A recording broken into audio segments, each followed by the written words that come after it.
लग्नाचा मंडप सजला होता, अंगाला हळद लागली होती, घरात सनई चौघड्यांचे सूर घुमत होते आणि अवघ्या काही तासावर लग्न येऊन ठेपलं होतं। पण त्याच वेळी मंडपात एक अशी एंट्री झाली ज्याने नवऱ्या मुलाच्या पायाखालची जमीनच सरकली। होय, एन हळदीच्या कार्यक्रमात नवरदेवाच्या जुन्या गर्लफ्रेंडने एंट्री घेतली आणि एका क्षणात लग्नाचा सगळा रंगच उडाला।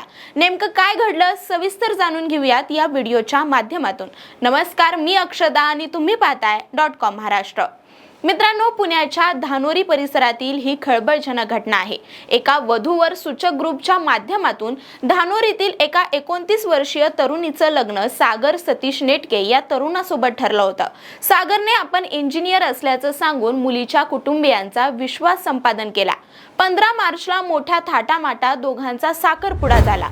मुलीकडच्यांनी साखरपुड्यासाठी तब्बल 2 लाख रुपये खर्च केला। दोन्हीकडच्या संमतीने 13 मे लग्नाची तारीख निश्चित झाली। 11 मे रोजी सागरच्या घरी हळदीचा कार्यक्रम मोठ्या उत्साहात सुरू होता। नवरा नवरी हळदीने माखले होते, नातेवाईक गाण्यावर थरकत होते, पण नियतीच्या मनात मात्र काहीतरी वेगळंच होतं। हळदीचा कार्यक्रम रंगात आलेला असतानाच तिथे एका अनोळखी तरुणीने एंट्री घेतली। तिने थेट होणाऱ्या नववधूला गाठलं आणि एक मोठा खुलासा केला।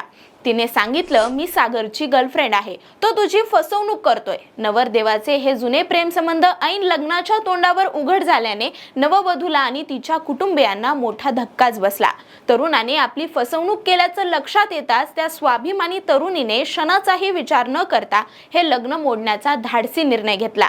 लग्न तर मोडलं, पण मुलीच्या कुटुंबियांनी लग्नाची तयारी, हॉल बुकिंग, केटरिंग, बस्ता, भेटवस्तू यावर तब्बल 8,35,000 रुपये खर्च केले होते। जेव्हा मुलीकडच्यांनी हा खर्च आणि दागिने परत मागितले तेव्हा नवरदेव सागर नेटके आणि त्याच्या कुटुंबियांनी ते देण्यास साफ नकार दिला। शेवटी फसवणूक झालेल्या तरुणीने थेट विश्रांतवाडी पोलीस ठाणे गाठले आणि तक्रार नोंदवली। प्रेम संबंधाची माहिती जाणीवपूर्वक लपवून लग्नासाठी तयार केलं आणि आमच्याकडून मोठा आर्थिक खर्च करून घेतला असा आरोप तरुणीने केला आहे। पोलिसांनी तात्काळ कारवाई करत फसवणुकीचा गुन्हा दाखल केला असून नवरदेव सागर सतीश नेटके याला गजाआड केला आहे।